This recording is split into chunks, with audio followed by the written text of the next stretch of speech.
Quando a gente roda a simulação, o que a gente vai ter? A gente vai ter uma resposta para tempos específicos desse escoamento se desenvolvendo.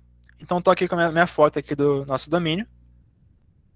Esse domínio, se a gente escolher aqui em cima, ó, vamos poder escolher o campo de velocidade, vamos poder escolher o campo de pressão e vamos poder escolher o campo aqui também de coisas associadas que a gente pode processar caso a gente faça. Vou botar aqui Surface para a gente poder ver a nossa malha. E a gente vai poder ver o nosso escoamento, né, se desenvolvendo ao longo do tempo. Se eu for para o final, esse aqui vai ser o perfil de velocidade que eu vou encontrar. Então o que a gente vê aqui? Ó? A gente vê um perfil relativamente estável aqui. É um perfil onde a gente não tem nenhuma perturbação que foi gerada ao longo do tempo. A gente tem aqui um ponto, ó, se a gente olhar bem pertinho do cilindro, a gente tem um ponto aqui de estagnação, de velocidade igual a zero.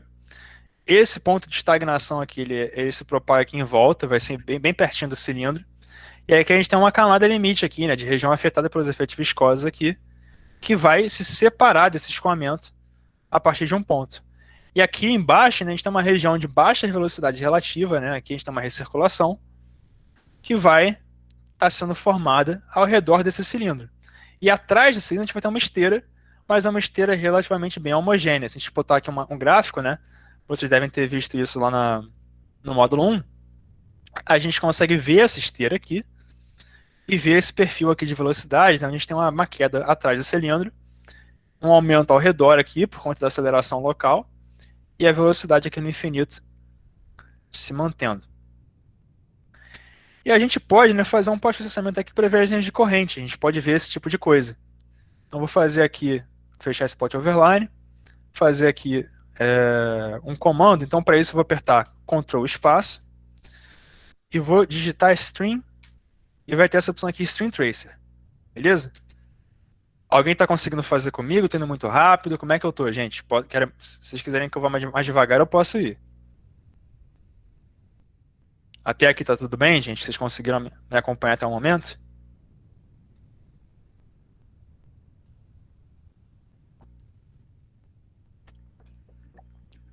Beleza, então. Bom, então, agora que eu habilitei essa opção do String Tracer, o que eu vou fazer? Eu vou clicar em Apply aqui. Quando eu clicar em Apply, olha o que vai acontecer. Ele vai ter uma coisa bem caótica aqui, bem bagunçada. Eu preciso agora configurar meu String Tracer para poder ter uma coisa que faça mais sentido. Eu posso escolher usar uma linha para gerar minhas linhas de corrente ou usar uma região do meu domínio. Eu vou primeiro escolher uma linha aqui, vou definir o eixo Y do problema, e eu vou diminuir um pouquinho o meu número de linhas de corrente, porque eu acho que 1000 é muita coisa.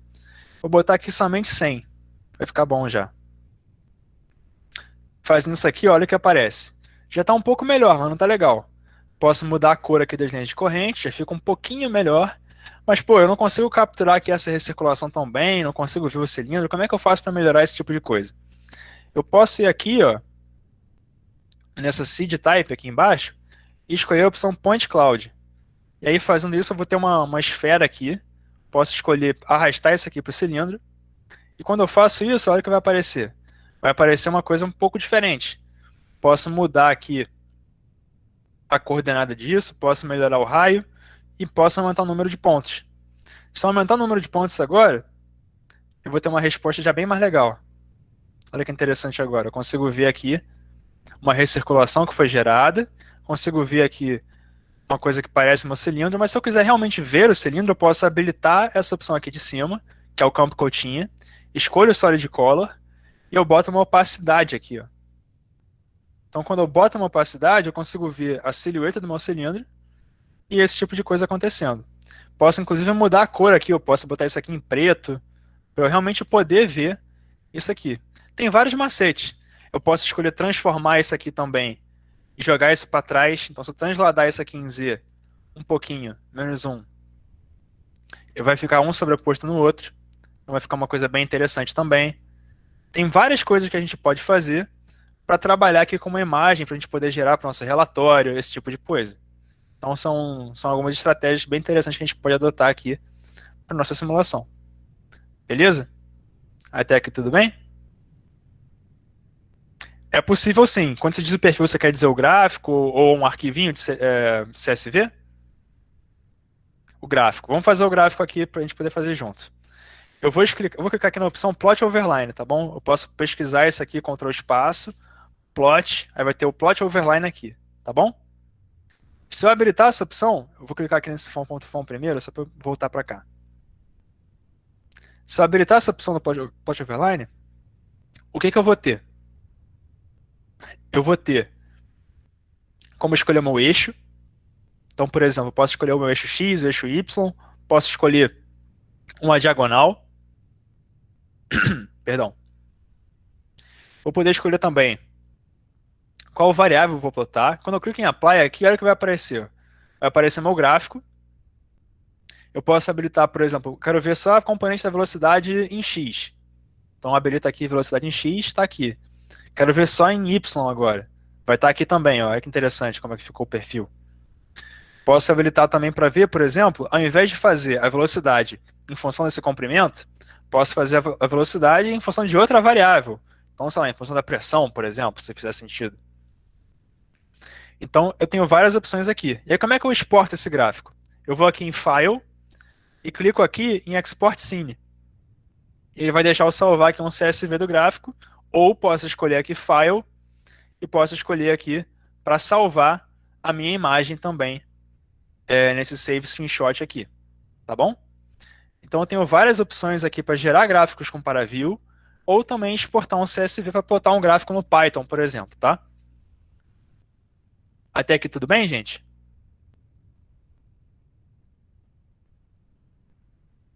Tranquilo.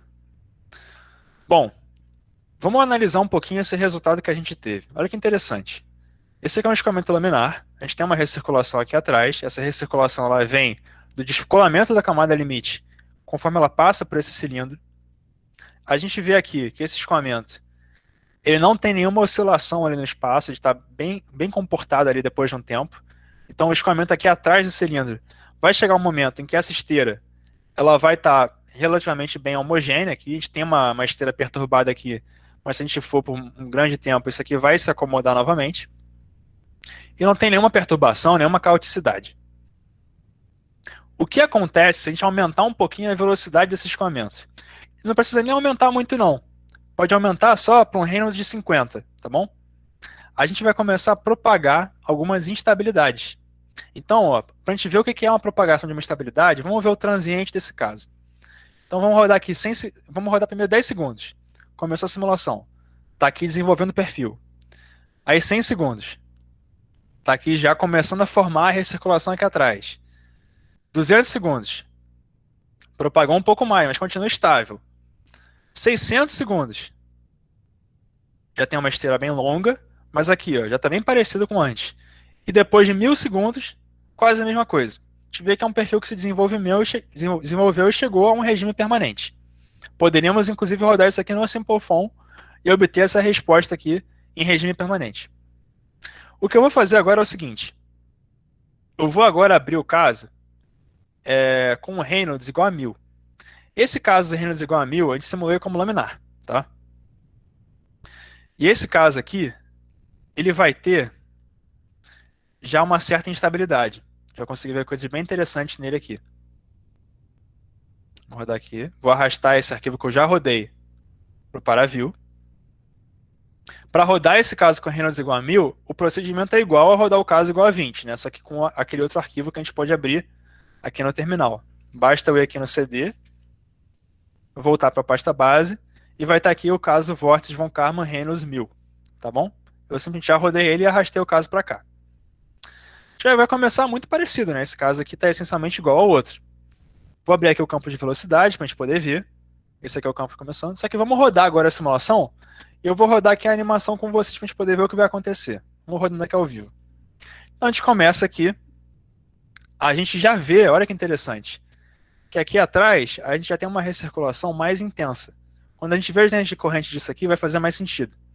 Essa recirculação mais intensa aqui também tem um descolamento da camada limite aqui relativamente cedo, aqui, ó, mais ou menos no meio da esfera. Isso aqui vai se desenvolvendo, essa recirculação começa estável. Repara que até aqui, esse escoamento está bem simétrico, né? Se a gente cortar uma linha aqui na direção X para cima e para baixo, não tem nenhuma assimetria. Mas agora olha o que vai acontecer. Vai começar a se formar uma leve assimetria nesse escoamento. Olha como é que embaixo agora, aqui embaixo nessa esteira, a gente tem uma situação, peraí, a gente tem uma situação onde aqui embaixo a gente tem mais velocidade do que aqui em cima. Essa instabilidade já começou a se propagar. Vamos rodar um pouquinho mais. Propagou. E agora olha que interessante, começou a balançar e trocou para cima. Agora a instabilidade começou aqui em cima e aqui embaixo está mais lento. E agora a gente começa a perder essa simetria em cima e embaixo e a gente vai começar a desprender vórtices em cima desse escoamento. Então, ó, olha como é que já está ficando oscilatório esse fenômeno aqui, como é que está começando a aumentar a instabilidade dessa esteira, e essa esteira está começando a ter um perfil relativamente cíclico. Bem interessante, né? Olha como é que agora desprendeu os vórtices, a gente tem recirculações aí se movendo. Isso é o que a gente chama de esteira de von Karman. Esse caso aqui é para um Reynolds igual a 1000. Ela começa a se propagar com Reynolds igual a 50. Reynolds 100 também vocês conseguem já ter uma boa simulação disso aqui. Mas olha que interessante fica o perfil agora de velocidade, de magnitude de velocidade. Já fica bem mais complexo, né? Se eu fizer agora as linhas de corrente, olha que maneiro que vai ficar. Vou pegar aqui uma nuvem de pontos, vou deixar ela centrada aqui na nossa esfera, e vou botar aqui 2.000 pontos. Vou botar aqui para a gente ver. Botar para ver a velocidade. Olha que interessante que fica a linha de corrente, como é que ela já fica mais oscilatória, estão vendo? Essa foto aqui é muito parecida com a foto que a gente tinha no slide, mostrando lá aquele exemplo de caso turbulento. Só que repara que a gente não modelou turbulência aqui. Isso aqui é um caso instável aqui, tem instabilidade, mas não é ainda extremamente turbulento. Está numa transição ali, está começando a ter efeitos turbulentos, mas ainda não começou ali realmente a ter uma coisa realmente turbulenta. A gente pode também ver nesse caso aqui algumas coisas relacionadas às vorticidades e também essas instabilidades. Existem vários critérios aqui da gente conseguir determinar o que é um vórtice, como que é. Depois que estabiliza esse caso, olha como é que vai ficar, né? Tende a ter um padrão onde vai ter um vórtice aqui em cima, outro aqui embaixo, um aqui em cima, outro aqui embaixo, um aqui em cima. É bem irregular nessa instabilidade, uma instabilidade mais ou menos comportada, se isso faz sentido de dizer, né? A gente pode ver uma região de recirculação com uma coisa que a gente chama de critério de identificação de vórtice, né? Um deles é o critério Q. Para a gente poder ver isso, a gente pode escolher aqui na opção gradiente, a gente habilita aqui o campo de velocidade e habilita aqui a opção de Compute Vorticity e Compute Key Criterion aqui, tá vendo? Se eu clicar nessa opção e clicar em Apply, eu vou poder habilitar um campo novo, que é esse critério Q aqui. Esse critério Q é um critério de identificação de vórtices. Está meio estranho aqui. Para fazer mais sentido, eu vou botar que o meu dataset vai de 0 até 0.5. 0.5 já vai dar para ver melhor aqui. E agora a gente consegue ver um campo onde tem os vórtices que foram desprendidos. Então olha só como é que existe uma frequência aqui de emissão de vórtices. Se eu olhar para isso no tempo, né, eu vou emitir um vórtice a cada tantos segundos, tantos milissegundos, e isso aqui, né, vai ter instabilidades na força que esse cilindro está sofrendo. Por que isso é importante, né? Vocês devem ter já observado, quando o vento está muito forte, por exemplo, numa ponte, as pontes começam a vibrar, porque elas estão entrando em ressonância com a frequência de emissão de vórtices do escoamento. Esse fenômeno a gente chama de flutter, é um fenômeno muito importante de se modelar bem. Então isso aqui é uma aplicação muito interessante, né, de um escoamento transiente aqui, onde a gente vai ter esse tipo de fenômeno acontecendo. Um desprendimento de vórtice aqui já bem interessante. E agora, né, o que a gente vai fazer? A gente pode olhar agora para o caso turbulento. O caso turbulento, ele vai ter uma cara parecida com esse daqui. Mas o que a gente vai poder ver? A gente vai ver que a frequência de emissão de vórtice já vai ser bem maior. A gente vai estar usando uma abordagem Range.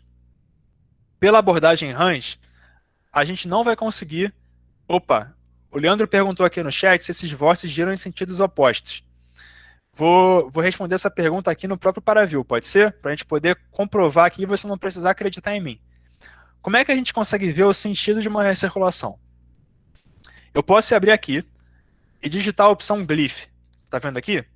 A opção Glyph vai me deixar plotar um campo vetorial. Eu vou plotar um campo vetorial que vai ter a escala da velocidade e a orientação da velocidade também. Clico aqui em Apply, vai ficar meio bagunçado aqui para começar. Mas olha aqui, eu já tenho um campo aqui com várias setinhas, vocês estão vendo? Mas está meio difícil de ver, não tá? Para ficar mais fácil a gente poder visualizar, eu vou aumentar as escalas das setinhas. Vou botar aqui ao invés de 0.17, vou botar 0.5. Tá bem grande agora. Para ficar um pouquinho mais fácil, eu vou botar um pouco menos de pontos aqui, para ficar menos denso. Dá para ver agora? Tá um pouquinho melhor. Mas não tá perfeito ainda. Vou botar com todos os pontos aqui para a gente não ter dúvida. Beleza. E aqui, olha só que interessante. A gente consegue ver, ó, o sentido de rotação de cada célula do nosso vetor. Então aqui eu tenho a primeira recirculação, tá vendo? Dá para ver aqui. A gente consegue botar aqui sobreposto com a nossa malha, olha só. Botar aqui solid color, botar meu transparente aqui. E aqui eu consigo ver nessa primeira recirculação. Aí vamos para a segunda recirculação agora, que está aqui em cima. Para eu poder ver bem onde está a recirculação, eu vou usar aquele critério Q ali.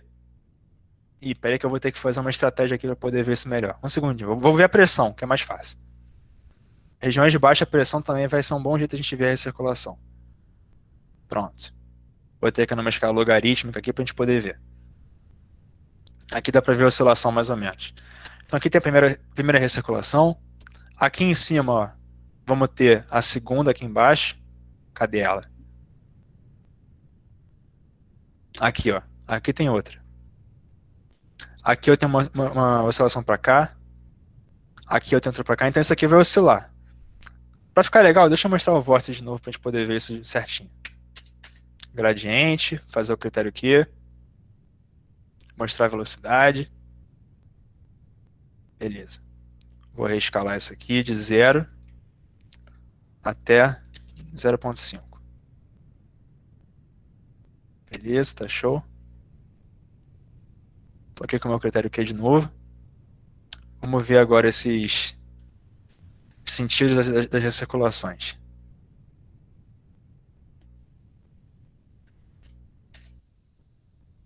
Configurando aqui rapidinho de novo. Isso aqui a gente pode fazer bem rapidinho, vocês estão vendo? Não é nada muito complicado não.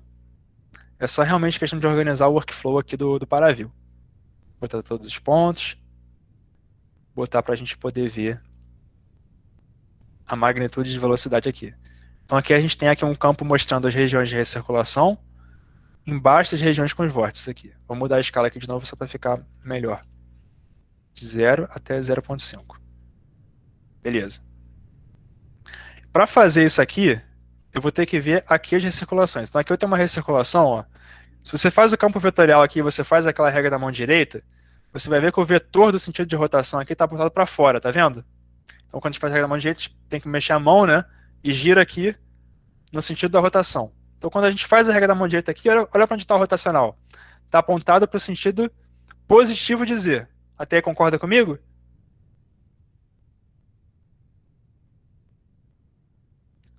E quando eu olho para cá, olha que interessante, olha o contrário. Aqui, agora o rotacional está para o outro lado. O critério Q não é o rotacional. O critério Q é um pouquinho diferente disso. Ele está trabalhando um pouco com outros operadores aqui. Mas ele é um critério que visa conseguir marcar os pontos de alta vorticidade. Esse aqui é um outro ponto ó, que está na outra direção. Agora a gente inverteu.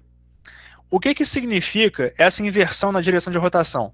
Quando a gente vê o campo da força que está sendo efetuada sobre esse cilindro, a gente vai conseguir observar que essa força vai oscilar de uma maneira meio que senoidal. Vai ser bem interessante. Ela vai ter um máximo e um mínimo. E esses pontos em que muda, né, são justamente os pontos onde desprende o vórtice. Repara, olha que interessante. Entre esses pontos aqui, desses vórtices, o escoamento está indo mais ou menos reto. Dá para ver? Ele não faz muita curva aqui. Concordam comigo? Sim. Então é algo que a gente consegue perceber aqui por esse processamento. Então, é um campo bem interessante. Esse é um escoamento que, apesar de ser simples, a gente vê muita complexidade aqui já. Beleza, então, pessoal. Agora que a gente viu esse caso com o Reynolds 1000, vamos para o Reynolds 5000, que já vai ser bem interessante. Vou dar uma dica para vocês.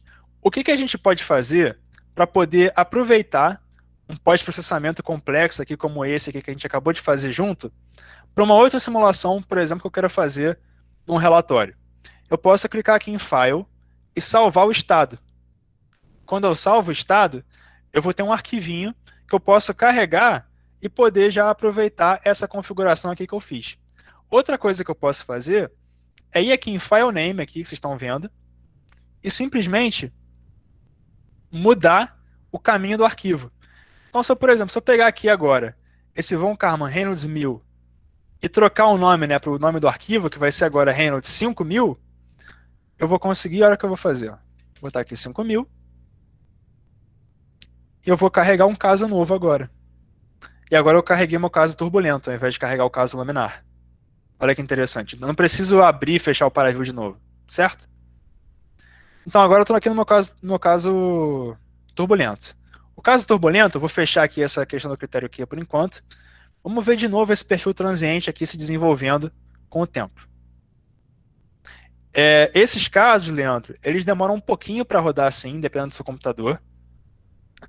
Eles devem demorar entre 5 a 20 minutos. O caso que mais demorou aqui para mim foi o caso turbulento, o Reynolds 5000, que demorou cerca de 20 minutos aqui no meu computador, rodando em um processador. Ele pode demorar um pouco mais ou um pouco menos, dependendo da sua máquina. Tá bom? Por isso que eu tô meio que mostrando junto aqui com vocês e na apresentação do que tá fazendo. Ele vai demorar um pouquinho para rodar mesmo, mas pode ficar tranquilo aí que ele vai chegar até o final e vai ter um resultado bem maneiro.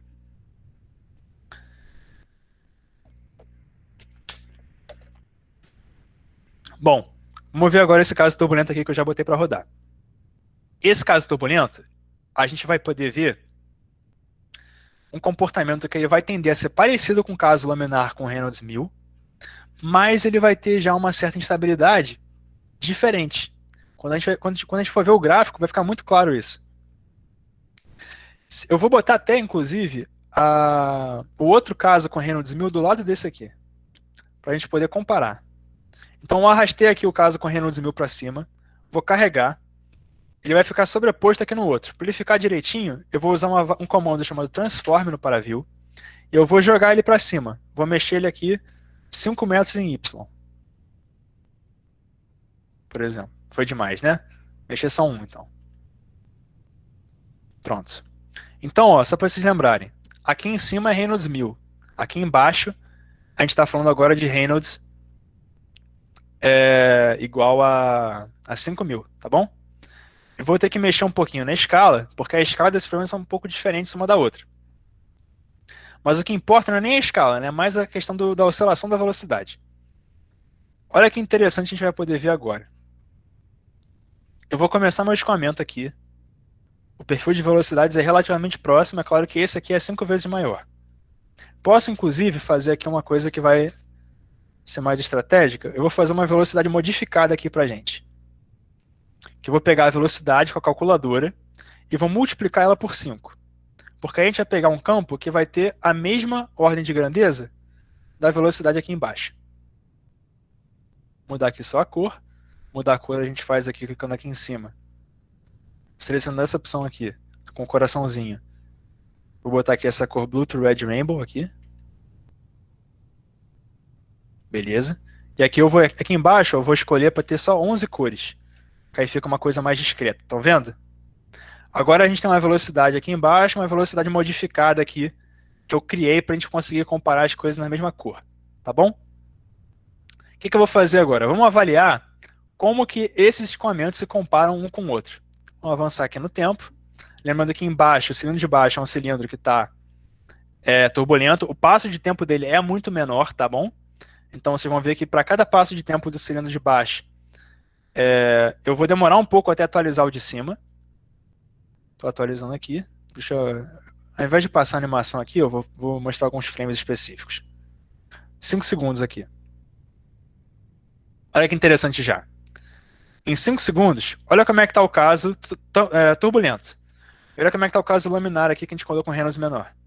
A gente vê aqui que são casos já que estão começando a se diferenciar um do outro. A diferença de um para o outro, ó, a gente consegue ver aqui. Aqui, a camada limite está se desprendendo mais ou menos na parte do meio do cilindro. Nesse daqui de baixo, a camada limite, olha como é que ela fica aderida até um pouco mais de distância. Vocês conseguem ver isso? A gente tem aqui um tempo maior de aderência da camada limite. Então a região de recirculação fica menor, certo? só que a gente já consegue ver que a esteira aqui está começando a formar estabilidade. Então isso aqui vai ter oscilações também. Vamos agora para 15 segundos. Não, 10 segundos primeiro. 10 segundos a gente chega aqui, mudou o tempo. Olha que interessante aqui. Em 10 segundos, o caso de cima, ele ainda não começou a propagar instabilidades, ele não começou ainda a desenvolver esse caos, essa oscilação que está acontecendo. Esse aqui não. Esse aqui a gente vê que já existem regiões de picos de velocidade e já existe uma esteira oscilatória. Vocês conseguem ver? Sim. A diferença para o outro. Em 15 segundos isso vai ficar cada vez mais intenso. Em 15 segundos, se eu for para cá, 15 segundos, a gente vê ó, que ainda não se propagou no caso com Reynolds igual a 1000. O caso embaixo já está se intensificando ainda mais. 20 segundos. 20 segundos, olha que interessante, agora já se propagou. Esse aqui já entrou no regime meio que permanente, esse aqui já está oscilando. E ele oscila muito rápido, comparado com o caso de cima. Esse aí está começando a oscilar e está começando a desenvolver um perfil mais estável. E agora, ó, olha que interessante. O caso turbulento, depois que a gente espera um pouco de tempo, as oscilações elas se espalham um pouco menos e os vórtices se desprendem mais rápido um do outro. Há um desprendimento de vórtice com maior frequência. Como é que eu consigo comprovar isso para vocês? Eu consigo comprovar vendo aquela questão do critério Q. Consigo ver aqui o critério Q daqui embaixo, eu vou ter que mexer um pouquinho na escala. Vou de 0 até 0,5, vamos ver se vai ficar legal. Ó, aqui eu tenho uma frequência aqui de desprendimento. E o outro, né, para fazer o critério Q também, vamos fazer aqui a vorticidade, escolher a velocidade aqui em cima. Escolher o critério Q aqui. E de novo de 0 até 0,5. Olha que interessante. Vocês conseguem ver que o caso turbulento, primeiramente, os vórtices estão se espalhando menos, porque eu tenho mais inércia no escoamento, então ele tende a ficar um pouco mais reto. E eu também tenho uma distância entre essas regiões aqui, que eu estou chamando de vórtice aqui, do que aqui em cima. Dá para ver isso? Como essa distância é menor, esse período é menor, eu tenho uma frequência de emissão de vórtices maior. Então isso é uma coisa bem interessante aqui. Quando a gente aumenta a velocidade, a gente tem que aumentar essa frequência, e isso aqui é uma frequência mais do macro do escoamento. Você tem que lembrar, né, que esse caso aqui, por causa da abordagem range que a gente está utilizando, a gente está pegando uma coisa média. Isso aqui, na verdade, é muito mais caótico do que a gente está simulando. Isso aqui é uma coisa que a gente está pegando que é o perfil médio na escala de um passo de tempo. Beleza? Vocês conseguiram entender mais ou menos a ideia? Sim, perfeitamente. Beleza, que bom. Tranquilo. Bom, então vamos voltar para a apresentação aqui para a gente falar um pouco agora de umas coisas mais quantitativas, para a gente poder comparar uns gráficos, ver umas coisas. Aqui na apresentação, pessoal, tem um passo a passo aqui de como vocês vão poder fazer esse procedimento que eu fiz em casa. Que aí vocês vão conseguir aí acompanhar a aula, vocês vão poder ver na gravação também, caso queiram repetir alguma coisa, mas aqui vai ter um material para vocês também. E agora, né, vamos ver alguns gráficos. Esses gráficos, vocês podem gerar eles também em casa, mas eu queria comparar aqui a oscilação para Reynolds igual a 1000 e comparar para Reynolds igual a 5000. Vendo esses gráficos, o que a gente consegue ver? A gente consegue ver que essa pressão relativa em determinado ponto, na esteira turbulenta ou na esteira desse cilindro de maneira geral, ela vai primeiro se desenvolver. A gente vê que o caso com Reynolds igual a 1000 demora aproximadamente 20, 25 segundos ali para começar a chegar num perfil de oscilação. E olha que bacana, essa oscilação aqui, a gente vê que tem uma frequência depois que a gente pode aproximar muito bem para um seno, vocês concordam comigo? Tenho aqui uma amplitude bem constante, eu tenho aqui uma média boa, isso aqui está bem estável, não concordam? Aqui não, com Reynolds igual a 5000, o que eu vou ter? Eu tenho um perfil de estabilização muito mais rápido, 10 vezes mais rápido, para ser preciso. Então, em 2 segundos, eu já vou ter uma questão aqui de amplificação de instabilidades. Olha que bacana isso aqui. Aqui eu também tenho, ó, mas aqui é mais frequente. E aqui, ó, depois de um tempo, é bem sutil isso. Mas eu vou ter duas frequências do problema aqui grandes. Eu tenho uma oscilação aqui macro, que é tipo um seno. Só que eu tenho também, ó, uma variação na amplitude. Vocês conseguem ver essa variação de amplitude aqui embaixo da curva? Então isso já mostra uma complexidade maior do problema. Dá para ver aqui bem? Vamos fazer um zoom aqui para a gente poder ver isso melhor. Isso aqui é o desenvolvimento, ó. Tem uma questão que é uma amplificação aqui de um ruído. Então a gente tem uma perturbação, o ruído se amplifica, e a gente chega no nosso problema de instabilidade. E quando a gente vê aqui a oscilação, né, a gente tem um perfil aqui que ele pode ser aproximado ali para um seno. É claro que vão ter aproximações menores se a gente fizer uma série de Fourier, fizer alguma coisa assim. Mas o que é importante, né, é que esse perfil aqui da esquerda vai ter muito menos frequência, vai ter menos grau de liberdade do que esse da direita aqui, como a gente pode ver aqui nessa foto aqui, onde a gente tem uma oscilação aqui dupla aqui. Então, é claro que quando a gente faz uma abordagem range, é muito importante enfatizar isso, a abordagem range não vai pegar todas as frequências e graus de liberdade que eu estou falando. Ela vai pegar só uma questão média e com isso vai matar muitos fenômenos instantâneos aqui. Se a gente quisesse fazer uma simulação para verdadeiramente pegar o grau de liberdade da esteira e fazer a turbulência o melhor modelado possível, a gente teria que fazer uma simulação DNS ou pelo menos uma abordagem LES, que é outra estratégia que iria capturar mais graus de liberdade da nossa simulação. Mas aqui a gente consegue ver que as frequências são muito menores, a gente tem mais ruído, e esse ruído se amplifica mais rápido no caso com Reynolds igual a 5.000. O Leandro levantou a mão? Pode falar, Leandro. Assim, boa tarde. Boa tarde. Como é que eu posso analisar assim a interferência da estabilidade na estabilidade numérica, por exemplo? Como é que eu sei que essa estabilidade que surge aí não é só devido a erro numérico? Excelente pergunta, Leandro. Basicamente, a gente tem algumas análises que são complementares ao CFD que a gente usa para a gente conseguir garantir que a gente está com uma certa robustez. A primeira delas, né, ela vai passar pela escolha dos operadores de discretização e tal, que a gente vai ter uma ordem da acurácia, vai saber se está apropriado ou não. Mas nem com isso a gente consegue ter certeza. A malha, ela costuma ser um fator muito importante para esse tipo de problema. Se a malha estiver ruim, a gente vai perder muito detalhe da oscilação, por exemplo, do desprendimento da camada limite, etc. Então a gente faz uma análise que a gente chama de análise de independência de malha, onde a gente vai rodar uma simulação com o mesmo setup, a configuração física, numérica, com malhas cada vez mais finas, para avaliar a independência do resultado da minha discretização por conta do espaço. Então, com isso, a gente vai conseguir reduzir as incertezas associadas à malha. A gente vai conseguir, olha só, na minha malha mais bruta, eu tive um resultado de uma frequência de tantos hertz, na malha mais fina eu tive uma frequência de tanto. Esse é o primeiro ponto. O segundo ponto é também comparar diferentes modelos e também fazer uma verificação e validação com outras simulações e outros experimentos. Então, por exemplo, né, a correlação com a solução analítica é uma maneira muito boa, né? Não é uma solução analítica perfeita, mas é um modelo que a gente consegue comparar baseado em experimentos. E com isso a gente consegue ver se a gente está acertando ou está errando.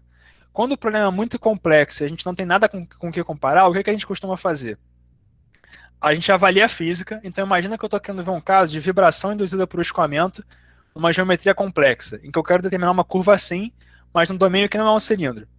Eu vou pegar meu setup numérico, minha estratégia, e vou aplicar um cilindro primeiro.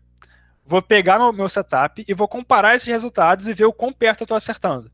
Eu vou verificar o meu modelo para ver se ele está bom.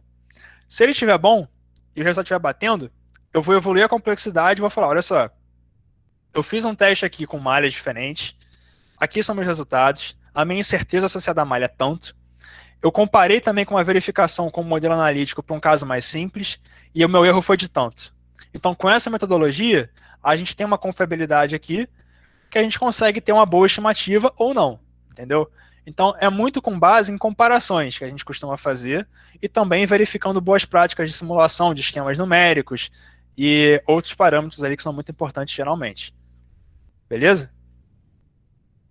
Beleza, obrigado. Nada. Alguém tem mais alguma dúvida?